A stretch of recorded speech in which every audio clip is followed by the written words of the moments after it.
ચાલો વિદ્યાર્થી મિત્રો, આજે આપણે સ્વાધ્યાય 1 વિભાગ સી એનો દાખલા નંબર 7 જે 2 ગુણમાં પૂછાતા હોય છે ટૂંકા દાખલા 7 થી 14 દાખલા છે. મોટે ભાગે આમાંથી જ પરીક્ષામાં હોય છે.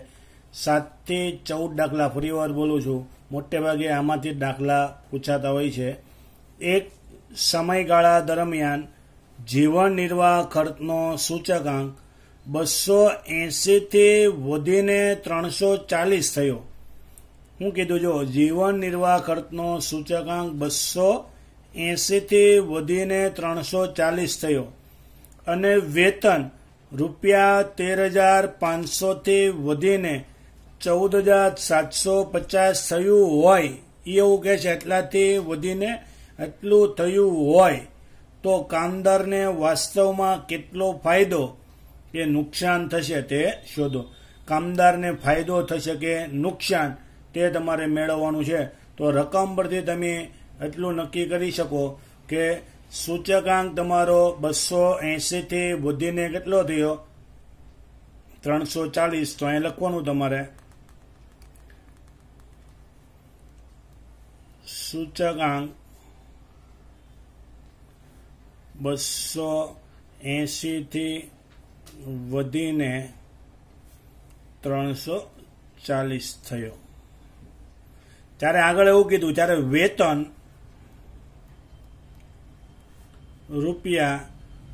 ₹13,500 થી વધીને 14,750 થયું હોય, એ એવું કે છે એટલું થયું હોય તો કામદારને વાસ્તવમાં ફાયદો થયો કે નુકસાન એ તમારે મેળવવાનું છે. તો આના પરથી એક પદ મૂકીએ એટલે તમને ખબર પડે.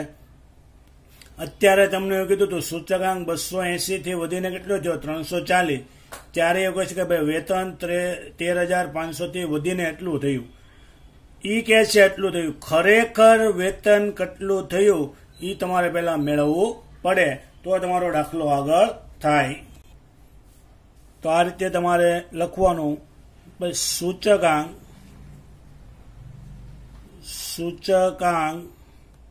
કેટલો હતો તો કે 280. ત્યારે તમને વેતન કેટલું મળતું હતું? કે ત્યારે તમને વેતન મળતું હતું 13,500. હવે સૂચકાંક વધીને કેટલો થયો હતો કે 340.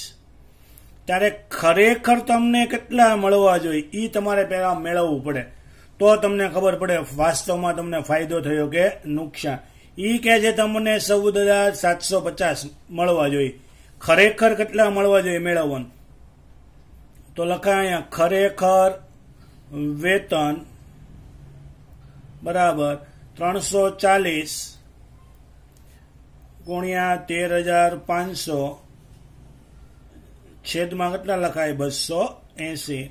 તો ખરેખર વેતન તમને 16,392.86 રૂપિયા 16,392.86 તમને મળવા જોઈએ.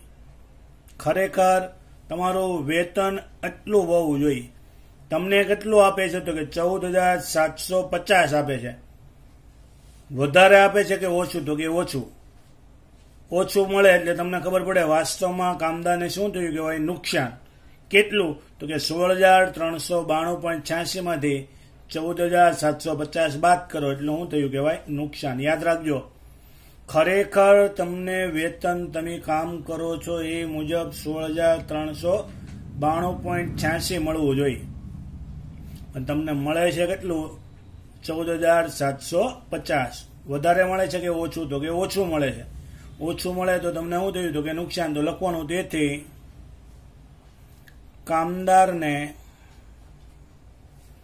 વાસ્તવમાં ₹16,392.86 માઇનસ 14,750 બરાબર 1,642.86 નું નુકસાન થશે તેમ કહેવાય. અહીંયા તમારો આ 2 ગુણનો દાખલો શું થાય છે? પૂરો થાય છે. ટૂંકમાં યાદ રાખવાનું, તમારે આ રીતનો દાખલો એટલે પેલા ખરેખર વેતન તમને કેટલું મળે એ તમારે મેળવવાનું. ખરેખર વેતન કરતાં તમને જે મળતું વેતન ઓછું હોય તો નુકસાન થયું કહેવાય, અને ખરેખર વેતન જે મળે એની કરતાં તમને જે વેતન મળતું એ વધારે હોય તો તમને ફાયદો થયો કહેવાય. આ સાથે તમારો દાખલો સાથે અહીંયા પૂર્ણ થાય છે. અસ્તુ. ચાલો વિદ્યાર્થી મિત્રો, આજે આપણે સ્વાધ્યાય 1 વિભાગ સી એનો દાખલા નંબર 8 અભ્યાસ કરીએ. વર્ષ 2010 થી 2013 સુધીના જીવન નિર્વાહ ખર્ચના સૂચકાંક અને સરેરાશ માસિક વેતન નીચે મુજબ આપેલ છે. તે પરથી દરેક વર્ષ માટે વાસ્તવિક વેતન શોધવાનું છે. તમારે દરેક વર્ષ માટે શું મેળવવાનું છે? વાસ્તવિક વેતન. તો અહીંયા તમને 3 ખાના આપેલા છે. પહેલું ખાનું વર્ષ, બીજું ખાનું સરેરાશ માસિક વેતન અને ત્રીજું ખાનું જીવન નિર્વાહ ખર્ચનો સૂચકાંક. તો અહીંયા તમને જે 3 આડા ખાના આપ્યા છે, તમારે પહેલા જવાબ ગણો ત્યારે ઊભા લખી દેવાના. પહેલું ખાનું વર્ષ, ઉપર જે આપ્યું છે બેઠું લખી દીધું છે. બીજું સરેરાશ માસિક વેતન, એ પણ બેઠું લખેલું છે. અને ત્રીજું જીવન નિર્વાહ ખર્ચનો સૂચકાંક, એ પણ અહીંયા લખેલું છે. માત્ર તમારે વધારાનું એક ખાનું બનાવવાનું છે અને એમાં તમારે સૂત્ર લખવાનું છે. સૂત્ર કોનું? તો કે તમારે મેળવવાનું છે વાસ્તવિક વેતન. સૂત્ર ફરજિયાત લખવું પડે તમારે. તો વાસ્તવિક વેતન બરાબર સૂત્ર છે માસિક વેતન છેદમાં જીવન નિર્વાહ ખર્ચનો સૂચકાંક ગુણ્યા 100. જો 3 ગુણના દાખલામાં કુલ ખર્ચ કે કૌટુંબિક બજેટ ન પૂછાય તો પછી ત્રીજી તમારી પાસે આ રીત હોય છે વાસ્તવિક વેતનની. તો 3 ગુણમાં ઘણીવાર વાસ્તવિક વેતનનો દાખલો પણ પૂછાતો હોય છે, અને વાસ્તવિક વેતનના દાખલામાં તમને 2 ખાના આપેલા જ હોય છે. સૂત્ર તમને ખાલી આવડશે તો સૂત્રમાં ખાલી કિંમત મૂકવાની છે. તમે જોઈ શકો છો, પહેલું જોઈ અંશમાં માસિક વેતન તો કે એનું ખાનું આપેલું છે અહીંયા. છેદમાં જોઈ જીવન નિર્વાહ ખર્ચનો સૂચકાંક તો કે અહીંયા આપેલું છે. દરેક વર્ષ માટે કીધું છે એટલે 2010 માટે ગણતરી કરી તો 2010 માટે માસિક વેતન કેટલું? તો કે 35,000.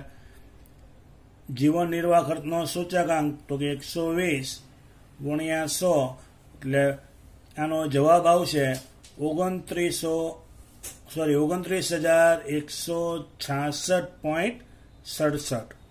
એ જ રીતે 2011 માટે માસિક વેતન તો કે 40,000. જીવન નિર્વાહ ખર્ચનો સૂચકાંક તો 150 ગુણ્યા 100 એટલે જવાબ આવશે 26,666.67. ચાલો 2012 માટેની ગણતરી કરીએ તો 2012 માટેમાં 42,000ના છેદમાં 130 ગુણ્યા 100 એટલે જવાબ આવશે 32,307.69. અને 2013 માટે 50,000ના છેદમાં 160 સૂત્ર મુજબ ખાલી કિંમત મૂકવાની છે ગુણ્યા 100 તો અહીં તમારો જવાબ આવશે 31,250. અહીંયા તમારો દાખલો પૂરો થાય છે. રકમમાં 3 ખાના આપ્યા હતા. પહેલું વર્ષ, બીજું સરેરાશ માસિક વેતન અને ત્રીજું જીવન નિર્વાહ ખર્ચનો સૂચકાંક. એટલું તો તમને રકમમાં ઉપર આપેલું જ હતું. તમારે મેળવવાનું હતું વાસ્તવિક વેતન. તો વાસ્તવિક વેતનનું સૂત્ર લખવાનું. સૂત્રમાં ખાલી શું મૂકવાની છે? કિંમત ગુણ્યા શું આવશે? 100. તો આ દાખલો તમારો અહીંયા પૂરો થાય છે. આપણે આગળ જોઈએ દાખલા નંબર 9. તો દાખલા નંબર 9 વિભાગ સી.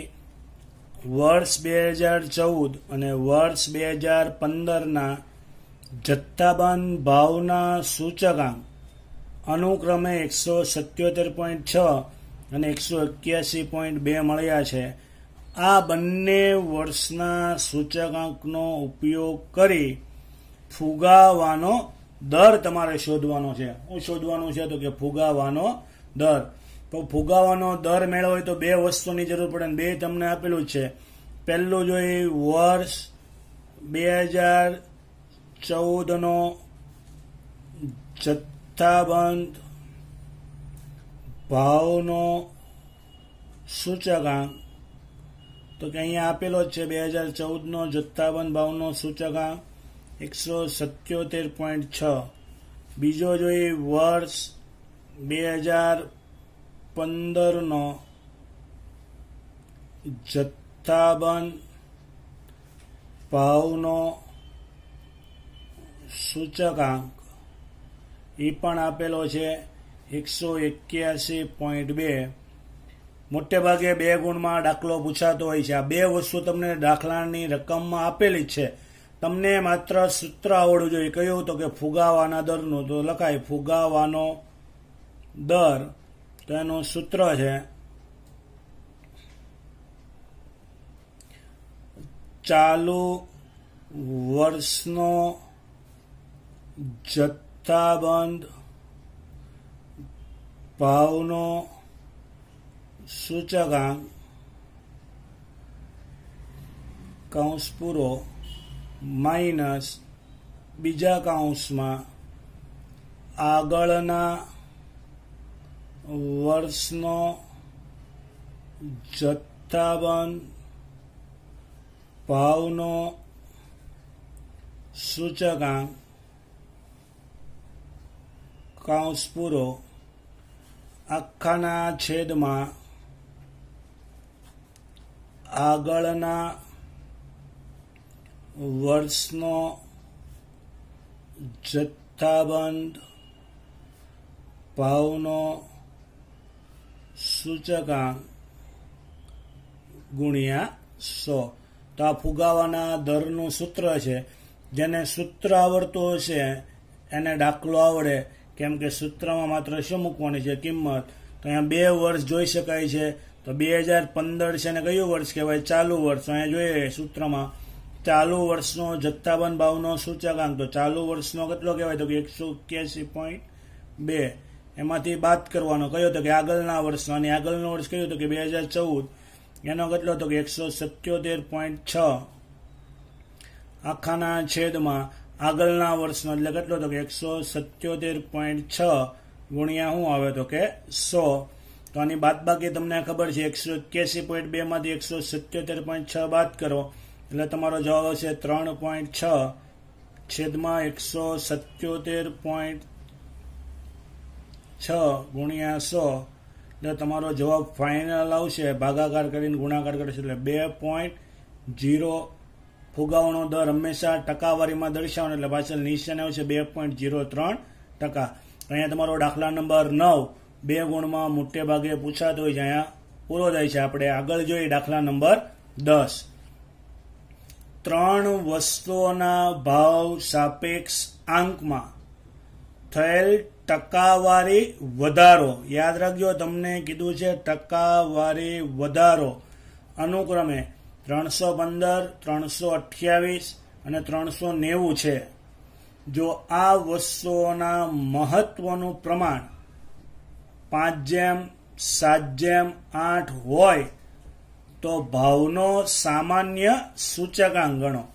તો દાખલામાં તમને આ દાખલો અલગ અલગ 3 રીતે પૂછી શકાય.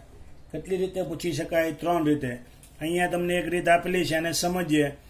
3 વસ્તુઓ, નામ નથી આપ્યા એટલે આપણે વસ્તુઓ ધારી લીધી, A, B અને C.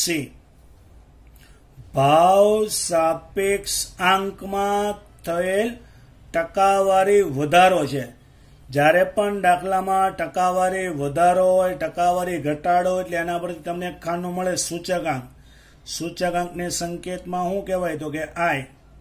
હવે ટકાવારી વધારો આપ્યો છે. ટકાવારી વધારો હોય તો 100 માં ઉમેરવાનું, ટકાવારી ઘટાડો હોય તો 100 માંથી બાદ કરવાનું. યાદ રાખજો, ભાવ સાપેક્ષ આંકમાં થયેલ ટકાવારી વધારો આપ્યો છે. ટકાવારી વધારો કે એટલે તમને તરત ખબર પડી જોઈએ, જે વધારો કે જેટલા ટકા વધારો કીધો હોય એટલો 100 માં શું કરવાનો? પ્લસ કરવાનો. તો અહીંયા જોઈએ ટકાવારી વધારો વસ્તુ એમાં 315, એટલે 100 માં 315 ઉમેરો એટલે લખાય કેટલા? તો કે 415. વસ્તુ બી માં 328 લખાય કેટલા તો કે 428. સી માં 390 તો લખાય કેટલા તો કે 490. કેમ અહીંયા કીધું છે ટકાવારી વધારો. તમને ખાલી એટલું જ કીધું ભાવ સાપેક્ષ આંકની ટકાવારી, ખાલી ટકાવારી કીધું તો અહીંયા જે રકમ છે બેઠી તમારે લખવાની રહે. પણ તમને ટકાવારી વધારો કીધો છે તો ટકાવારી વધારો કે એટલે જેટલા ટકા વધારો હોય એટલો 100 માં શું કરવાનો? પ્લસ કરવાનો. ત્યારબાદ મહત્વ, ભારને ડબલ્યુ કહેવાય, મહત્વની સંકેતમાં શું કહેવાય? ડબલ્યુ. અહીંયા આપ્યું જ છે, કેટલું આપ્યું છે તો કે 5, 7 અને 8 એનો સરવાળો કરો એટલે આગળ લાગે સિગ્મા ડબલ્યુ કેટલો આવશે તો કે 20. હવે તમને ખબર પડી જાય દાખલામાં બે ખાના મળી જાય આઈ અને ડબલ્યુ, તો પછી કયું ખાનું આવે તો કે આઈ ડબલ્યુ. બેનો શું કરવાનો તો કે ગુણાકાર. આઈ માં 415 ગુણ્યા 5 એટલે જવાબ આવશે 2075. 428 ગુણ્યા 7 એટલે 2996. 490 ગુણ્યા 8 એટલે તમારો જવાબ આવશે 3920. આનો સરવાળો કરો એટલે આને કહેવાય સિગ્મા આઈ ડબલ્યુ. સરવાળો આવશે 8991. તમને કીધું છે ભાવનો સામાન્ય સૂચકાંક કઈ રીતે ગણવા તો કે કૌટુંબિક બજેટ. તો લખવાનું ભાવનો સામાન્ય સૂચકાંક, સૂત્ર આવે સિગ્મા આઈ ડબલ્યુ છેદમાં સિગ્મા ડબલ્યુ. ચાલો આઈ ડબલ્યુ કેટલો તો કે 8991 છેદમાં ડબલ્યુ તો કે 20. તો તમારો જવાબ આવશે અહીંયા 449.55. ત્યાં તમારો દાખલા નંબર 10 પણ પૂરો થાય છે. આ દાખલો પણ 2 ગુણમાં ઘણીવાર પૂછાઈ ગયેલો છે એટલે આ દાખલો પણ મહત્વનો છે. આપણે આગળ જોઈએ દાખલા નંબર 11. તો દાખલા નંબર 11, જો વર્ષ 2014 માટે એક વર્ગના કુટુંબની ખર્ચપાત્ર સરેરાશ આવક ₹25,000 હોય. કયા વર્ષની તો કે 2014ની આવક એટલી 25,000. અને જો તે વર્ગનો 2014ના આધારે વર્ષ 2016ના માટેનો 14ને આધારે 16ના માટેનો જીવન નિર્વાહ ખર્ચનો સૂચકાંક 120 હોય તો વર્ષ 2016ના માટે આ વર્ગના કુટુંબની ખર્ચપાત્ર સરેરાશ આવકનું શું કરવાનું છે? અનુમાન. આવો આગળ તમે દાખલો સ્વાધ્યાય 1.4માં જે પહેલો દાખલો મેં તમને કીધો હતો એની અંદર 2 દાખલા હતા. એમાં બીજો દાખલો જે ગણ્યો હતો સેમ એવો જ દાખલો છે. રકમ તમને જે આપી છે એને અલગ અલગ રીતે લખો તો તમને ખબર પડે દાખલો કઈ રીતે ગણવો. તો જોઈએ રકમમાં જે માહિતી આપે એને છૂટી પડીએ. પહેલું તમને એવું કીધું વર્ષ 2014ની સરેરાશ આવક. 14ની આવક રૂપિયા કેટલી છે તો કે 25,000. પછી તમને એવું કીધું છે, એક લીટે છોડીને લખું તમને ખબર પડવી જોઈએ કે વર્ષ 14ના આધારે 16ના માટે જીવન નિર્વાહ ખર્ચનો સૂચકાંક એટલે 2016નો જીવન નિર્વાહ ખર્ચનો સૂચકાંક કેટલો આપેલો છે તો કે 120. તો તમને એવું કીધું વર્ષ 2016ની સરેરાશ આવક કેટલી હશે? આ તમારો સવાલ છે. તો વચ્ચે મેં એક લીટી મૂકી એમાં તમને હવે ખબર પડી છે 2014 અને 2016. 14 એટલે કયું વર્ષ? આધાર વર્ષ. અને મેં કીધું તો આધાર વર્ષનો સૂચકાંક ક્યારેય તમને રકમમાં નહીં આપ્યો હોય, આ તમારે મેળવવાનો હોય. વર્ષ 2014નો જીવન નિર્વાહ ખર્ચનો સૂચકાંક એ ક્યારેય દાખલામાં ન હોય. એ કેટલો હોય તો કે 100 જ હોય. આ યાદ રાખજો. તો હવે તમને મેં કીધું તો અગાઉ એ જ રીતે અહીંયા એવું કયું વર્ષ આપ્યું છે કે જેનો સૂચકાંક આપ્યો છે અને એની આવક આપી છે તો કે 2014.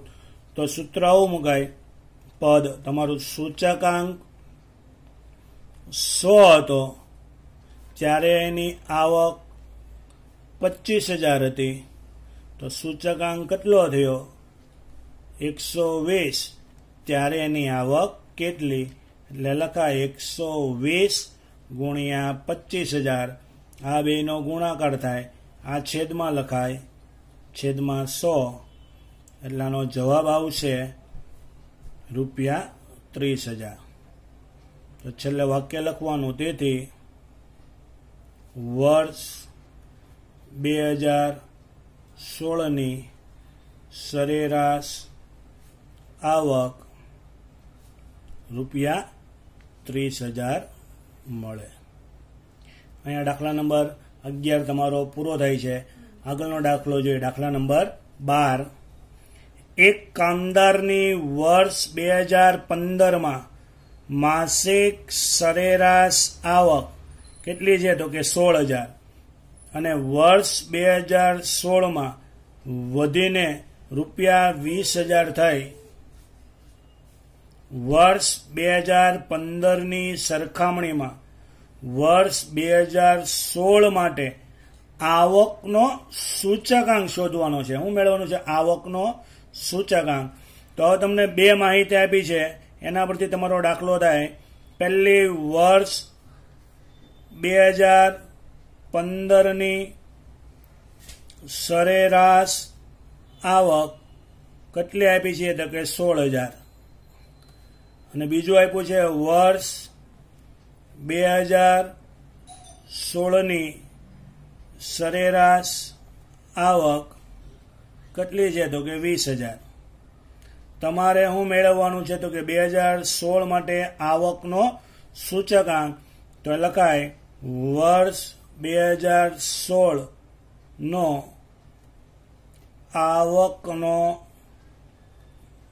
સૂચકાંક. તમને ખબર છે સૂચકાંકને સંકેતમાં આઈ કહેવાય. તો સૂચકાંકનું સૂત્ર છે I બરાબર P1/P0 ગુણ્યા 100. એમાં P1 અને P0 કયો? તમને ખબર છે આવક. આવક એટલે પ્રાઇઝ, પ્રાઇઝને કહેવાય સંકેતમાં P. અહીંયા પણ આવક એટલે પ્રાઇઝ, પ્રાઇઝને સંકેતમાં કહેવાય P. આ 2015ની આવક છે અને આ 2016ની. નાનું એને આધાર વર્ષ કહેવાય. આધાર વર્ષની આવકને P0 કહેવાય. 2016 એટલે ચાલુ વર્ષ, અને ચાલુ વર્ષની પાછળ શું લાગે? તો કે 1. હવે તમારે સૂત્રમાં કિંમત મૂકવાની. 20,000ના છેદમાં 16,000 ગુણ્યા 100. એટલે તમારો જવાબ આવશે 125. તો આ તમારો 12મો દાખલો અહીંયા પૂરો થાય છે. 2016નો આવકનો સૂચકાંક કેટલો મળશે? 125 મળશે. આગળનો દાખલો જોઈએ, દાખલા નંબર 13મો. જો એક વસ્તુનું ઉત્પાદન વર્ષ 2016માં આધાર વર્ષની સરખામણીએ, યાદ રાખજો, આધાર વર્ષની સરખામણીએ 9/5 ગણું વધ્યું હોય, 9/5 ગણું વધ્યું હોય, તો વર્ષ 2016ના માટે ઉત્પાદનનો સૂચકાંક શોધો. ઘણીવાર વિકલ્પમાં પૂછાતું હોય છે, યાદ રાખજો. આમાંથી અહીંયા દાખલા સ્વરૂપે તમને પૂછેલું છે 2016માં આધાર વર્ષની સરખામણીએ 9/5 ગણું, ગણું એટલે ગુણાકાર થાય. ટકાવારી વધારો હોય તો 100માં પ્લસ થાય, ટકાવારી ઘટાડો હોય તો 100માંથી માઇનસ થાય, અને ગણું એટલે ગુણાકાર. કોની સાથે? 100 સાથે. પછી શબ્દ કયો છે? વધ્યું. એ કોની સરખામણીમાં વધ્યું હોય? તો કે આધાર વર્ષની. હમણાં પછી આગળ સમજાવું. તો 2016ના માટે ઉત્પાદનનો મેળવવાનો છે સૂચકાંક. તો હવે આ સૂત્ર નથી, આપણે જાતે બનાવેલું છે. ઉત્પાદનનો સૂચકાંક બરાબર સૂત્ર. ફરજિયાત મૂકવાની કોઈ જરૂર નથી, ડાયરેક્ટ લખી દો તોય ચાલે. કોની સરખામણીમાં વધ્યું? તો કે આધાર વર્ષની. એટલે લખાય આધાર વર્ષનો સૂચકાંક.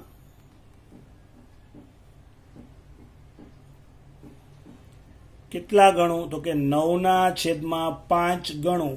યાદ રાખજો, ગણું એટલે ગુણાકાર. ગણું એટલે ગુણાકાર. કોની સાથે ગુણાકાર થાય? તો કે 100 સાથે. કેટલા ગણું? તો કે 9/5 ગણું. તો આપણે ધારી લઈએ x ગણું. દર વખતે પછી આ ફોર્મેટ યાદ રાખવાનું. પછી વધ્યું કે વધે શબ્દ હોય તો આગળ તમારું જે છે કાઉન્સ ઈ આવે. વધ્યું કે વધે એવો શબ્દ ન હોય તો આગળનો કાઉન્સ આવે નહીં, તો ખાલી બીજો જે કાઉન્સ છે એ જ આવશે. યાદ રાખજો. તમને ખાલી એમ કીધું 9/5 ગણું થયું, 9/5 ગણું કે તો આ આગળનો જે કાઉન્સ છે એ આવે નહીં, ખાલી પાછળનો જે કાઉન્સ છે ને એ જ આવે. તો યાદ રાખજો, અહીંયા કીધું છે કોની સરખામણીમાં? તો કે આધાર વર્ષની સરખામણીએ 9/5 ગણું વધ્યું. ચાલો પહેલા તો જોઈએ, ગણું એટલે તો કે ગુણાકાર. બીજો કાઉન્સ પહેલા લખીએ. ગણું એટલે ગુણાકાર કોની સાથે? તો કે 100 સાથે. x ગણું, કેટલા ગણું કીધું? તો કે 9/5. પછી કયો શબ્દ છે? વધ્યું હોય તો પ્લસ આવે. કોની સરખામણીમાં વધ્યું? તો કે આધાર વર્ષની. આધાર વર્ષનો સૂચકાંક કેટલો હોય? તો કે 100 હોય. યાદ રાખજો. હવે આપણે ગણતરી કરી 100/100. 100 ગુણ્યા 9 એટલે 900. 900/5 એટલે જવાબ આવશે 180. 180 વત્તા 100 એટલે તમારો જવાબ આવશે 280. જો તમને એટલું કીધું હોત 2016માં આધાર વર્ષની સરખામણીએ 9/5 ગણું થયું હોત તો તમારો જવાબ 180 જ આવે. પણ ગણું વધ્યું કે વધે એવો શબ્દ હોય તો જે જવાબ આવે એમાં બીજા અંદર કેટલા ઉમેરવાના? 100. એ કોની સરખામણીમાં વધ્યું હોય? આધાર વર્ષની. એટલે આ એક શબ્દ ખાસ યાદ રાખજો. ગણું થયું તો જવાબ 180 જ આવે. ગણું વધ્યું કે વધે એવું હોય તો જે જવાબ આવે એમાં બીજા અંદર કેટલા ઉમેરવાના? 100. તો અહીંયા તમારો દાખલા નંબર 13 પૂરો થાય છે. અને સેક્શન સી, વિભાગ સી નો છેલ્લો દાખલો, દાખલા નંબર 14. આ પણ દાખલો મોટે ભાગે 2 ગુણમાં પૂછાતો હોય છે. રકમ જોઈએ. જો IL બરાબર 221.5 અને IF બરાબર 222 હોય તો IP તમારે મેળવવાનો. તો તમને એક વસ્તુ કહી દઉં, ફિશરનું જે નાનું સૂત્ર છે એ નાના સૂત્રમાં 3માંથી 2 કિંમત આપી હોય ને તો ત્રીજી કિંમત મળે. તો આપણે સૂત્ર જોઈએ. IF બરાબર વર્ગમૂળમાં IL ગુણ્યા IP. નાનું સૂત્ર લખો તો ગુણ્યા 100 આવે નહીં. આ 3માંથી 2 કિંમત આપી હોય તો જ તમારો દાખલો આગળ થાય, નકર દાખલો આગળ થાય નહીં. જો 2 કિંમત આપી છે, પહેલી ફિશર.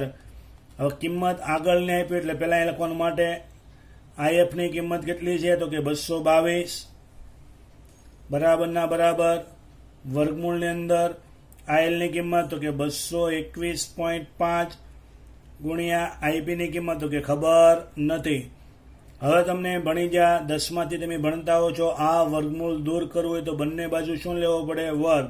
તો લખવાનું ફરજિયાત નથી. બંને બાજુ વર્ગ લેતા તો શું થાય? આ બાજુ વર્ગ એટલે 222 નો વર્ગ થાય. આ બાજુ તો કે વર્ગમૂળનો વર્ગ કરો એટલે તમે શીખીને જ આવો છો. આ બધી ગણતરી સમજાવવાની હોય તેમ છતાં લખી છે. વર્ગમૂળનો વર્ગ કરો એટલે વર્ગ અને વર્ગમૂળ શું થાય? ઉડી જાય. અંદર કોઈ ફેરફાર થાય નહીં.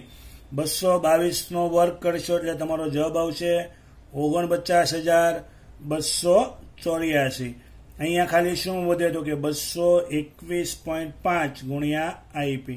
221.5 ગુણાકારમાં છે, સામે જાય તો ભાગાકારમાં લખાય માટે 49,284 ના છેદમાં 221.5 સામે કોણ વચ્ચે? તો કે IP. તો 2 નો ભાગાકાર કરે એટલે લખાય માટે IP બરાબર 2 નો ભાગાકાર આવશે 222.50. તો અહીંયા તમારો આ દાખલો 14મો પૂરો થાય છે. અને અહીંયા તમારો સેક્શન સી જે 2 ગુણનો છે એ પણ પૂરો થાય છે. મોટે ભાગે 7 નંબરથી 14 નંબર સુધીના દાખલામાંથી બોર્ડની પરીક્ષામાં દાખલો પૂછાતો હોય છે. અસ્તુ.